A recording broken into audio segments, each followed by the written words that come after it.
Nós recebemos agora o jornalista e cientista político Rodrigo Vicente para analisar a questão da anistia e também fazer um balanço do julgamento que terminou ontem. Rodrigo, obrigado pela gentileza. Boa noite aos amigos do Jornal da Gazeta. Bom, Rodrigo, eu quero te perguntar sobre essa questão da anistia. Muitos estão se perguntando se com essa condenação do Supremo a anistia ganha força ou perde força. Qual a sua visão?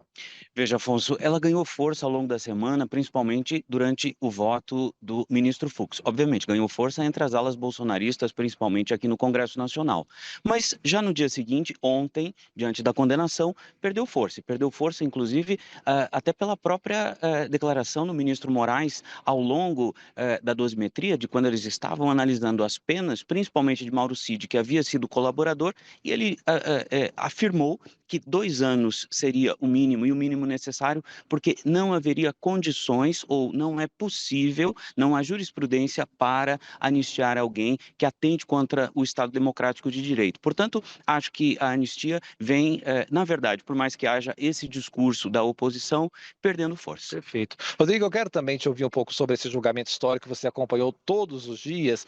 E em relação a essa. Antes disso, perdão, quero falar sobre o governador de São Paulo, Tarcísio de Freitas, que ele também está articulando essa questão da anistia, inclusive volta para Brasília na segunda-feira, vai se encontrar com vários partidos, inclusive o PL e do Centrão. Qual o papel que o Tarcísio exerce nessa questão da anistia? Ele também tem que calcular isso até para não se indispor, por exemplo, com o Supremo?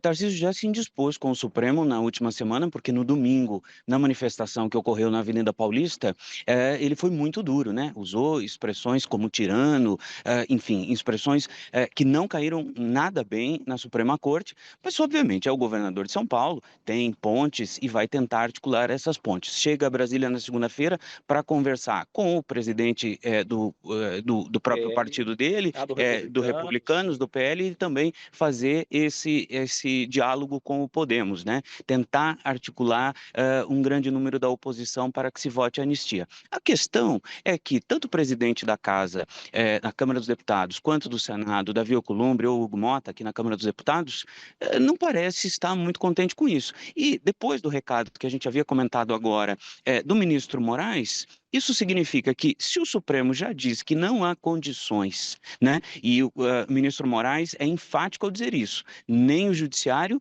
nem o Congresso Nacional. Portanto, levar uma anistia, judicializá-la, significaria criar um confronto entre os poderes e não é nada do que se está querendo aqui nesse momento, né? Pois é, Rodrigo, eu quero agora te ouvir, agora sim, sobre esse balanço, já que nós estivemos lá todos os dias acompanhando. Estamos nesse dia seguinte à condenação de Bolsonaro e os 7 réus do chamado núcleo crucial. Qual balanço você faz desse julgamento histórico e esse dia seguinte? Acho que para o dia seguinte a gente tem que pensar da seguinte forma: ah, o dia continuou, né? Um dia após o julgamento não houve nenhuma convulsão social, as instituições permanecem e funcionam, a imprensa divulgou, inclusive internacionalmente, nós vimos o New York Times citar isso, né?